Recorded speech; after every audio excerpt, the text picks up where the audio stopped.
Hai semua, Assalamualaikum warahmatullahi wabarakatuh. Welcome back to my YouTube channel.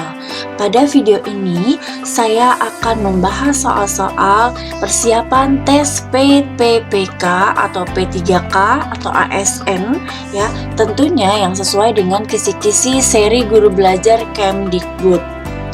Jangan lupa subscribe-nya ya, ditunggu, like, share, and comment.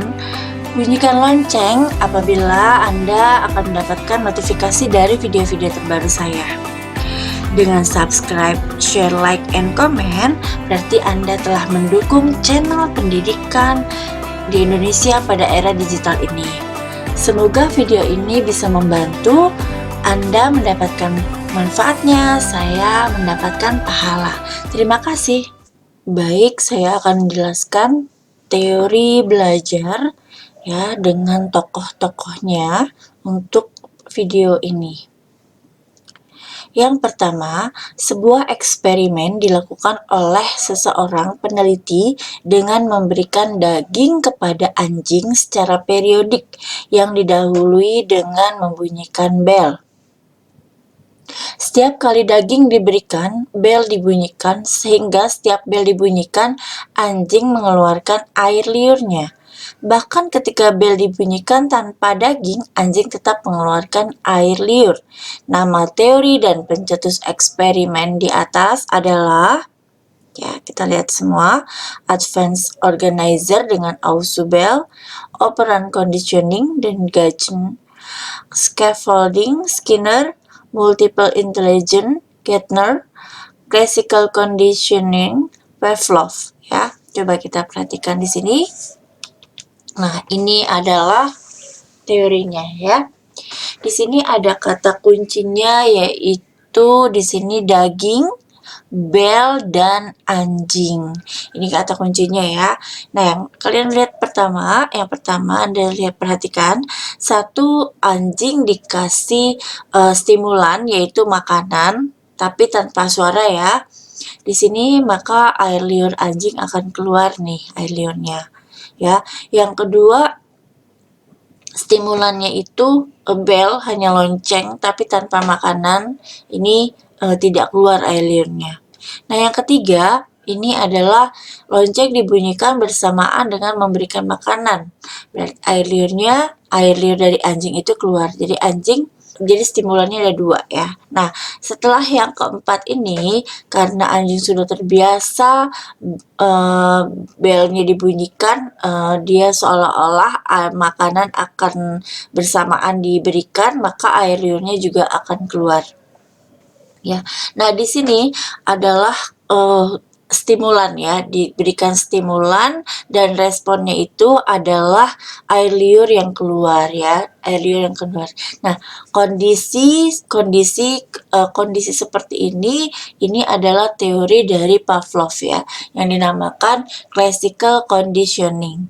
Kondisi di mana ada stimulan dan ada responnya juga ya. Responnya adalah air liur anjing dan stimulannya adalah bel, lonceng ya.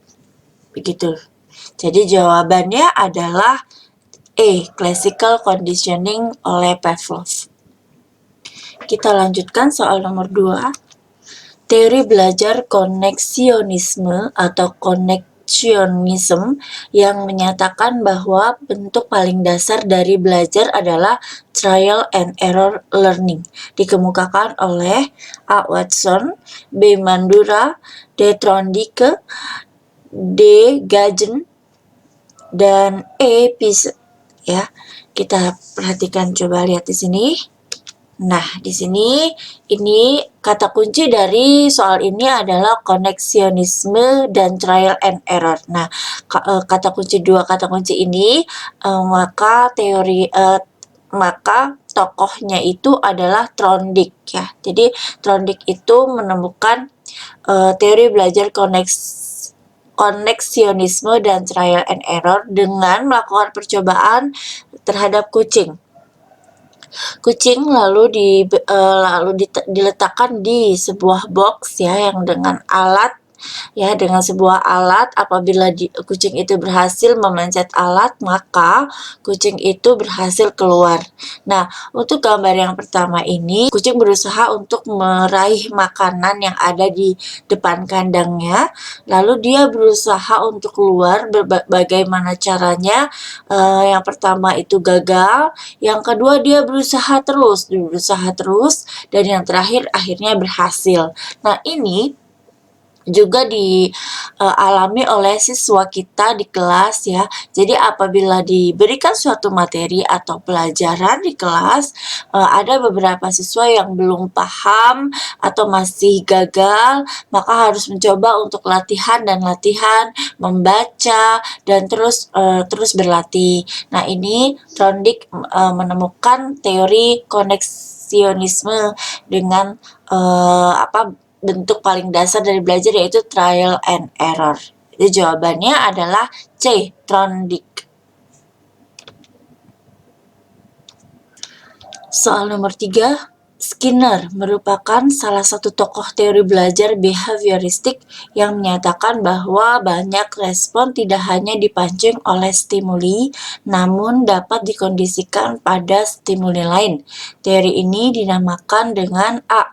Advanced Organizer, Scaffolding, Classical Conditioning, Operant Conditioning, dan Social Cognitive. Jawabannya adalah operant conditioning. Kita lihat penjelasannya di sini. Skinner ini melakukan percobaan terhadap tikus ya. Nah, tikus ini sebenarnya stimulusnya adalah makanan.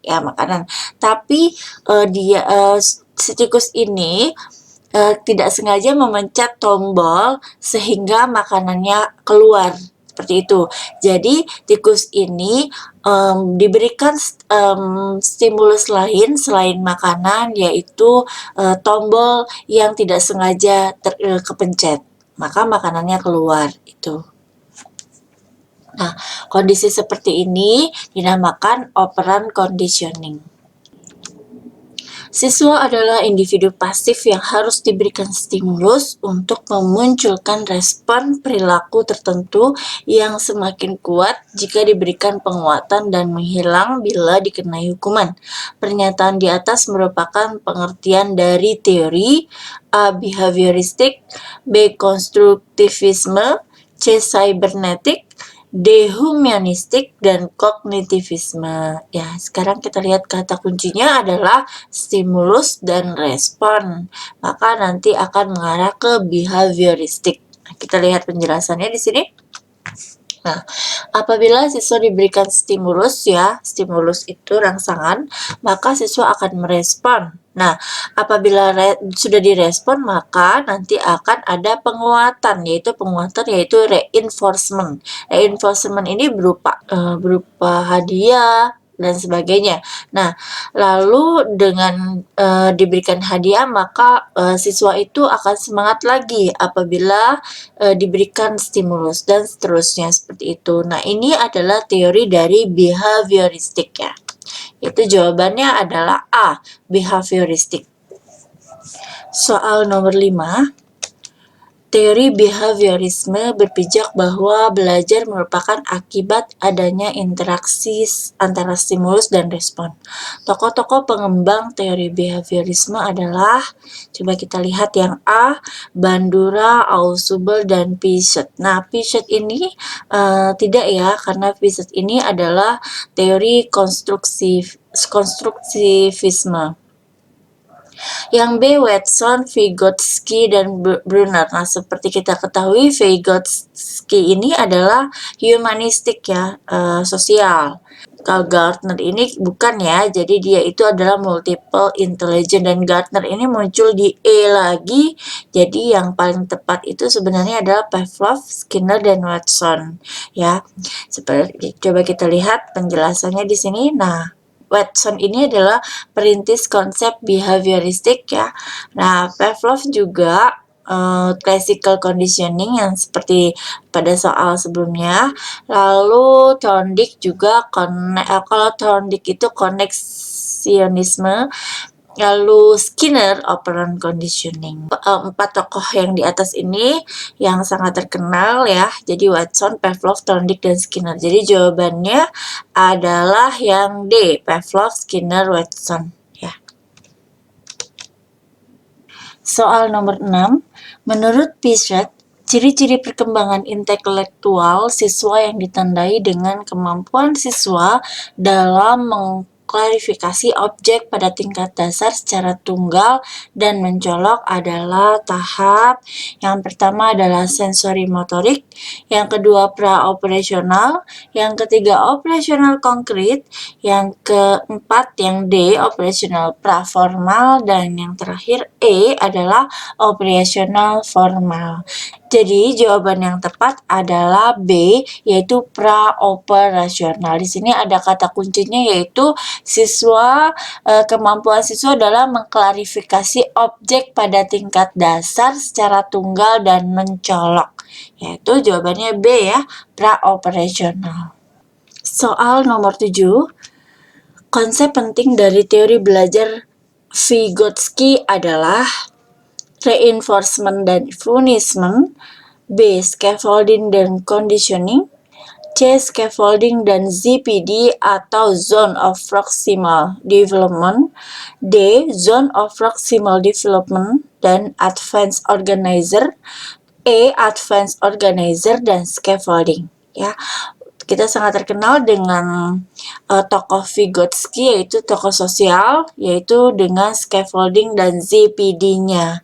Yaitu sebenarnya jawabannya C. Mari kita lihat apa itu scaffolding dan apa itu ZPD. Vygotsky mendefinisikan scaffolding sebagai peran guru dan orang lain dalam mendukung perkembangan siswa, serta memberikan dukungan terstruktur agar siswa dapat mencapai tingkat kemampuan belajar yang lebih tinggi.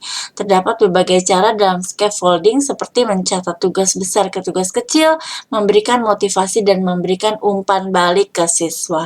Jadi scaffolding ini suatu alat yang diberikan ke siswa, ya, peran guru ya maksudnya ya, untuk agar siswa itu lebih mendalami lagi pelajaran dan membantu siswa yang kemampuannya di bawah ya untuk mencapai tingkat kemampuan belajar yang lebih tinggi. Nah, untuk itu kalau ZPD-nya adalah jenis tugas yang terlalu sulit untuk dipelajari sendiri oleh anak, namun dapat dipelajari dengan bimbingan dan bantuan orang yang lebih dewasa atau anak dengan kemampuan yang lebih baik.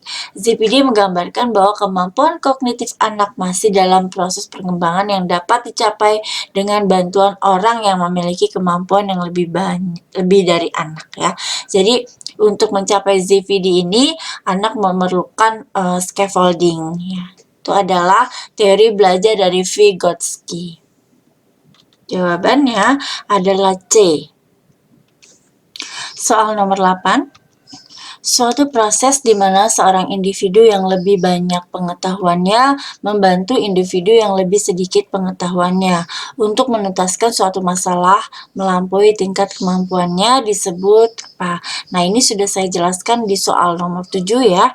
Jadi saling berkaitan ya. Jadi untuk membantu anak yang kemampuannya rendah ke anak yang kemampuannya tinggi diperlukan scaffolding ya.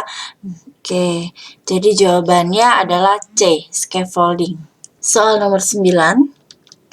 Aliran pembelajaran yang menekankan bahwa pengetahuan dikonstruksi individu melalui interaksi sosial dengan individu-individu lain terlebih yang mempunyai pengetahuan dan sistem kultural yang lebih baik disebut ya.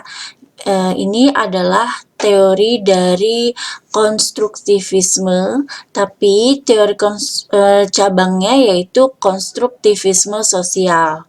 Kita lihat di sini ya, maka siswa itu dapat learning environment, mengembangkan pembelajarannya melalui learning environment dan wider community.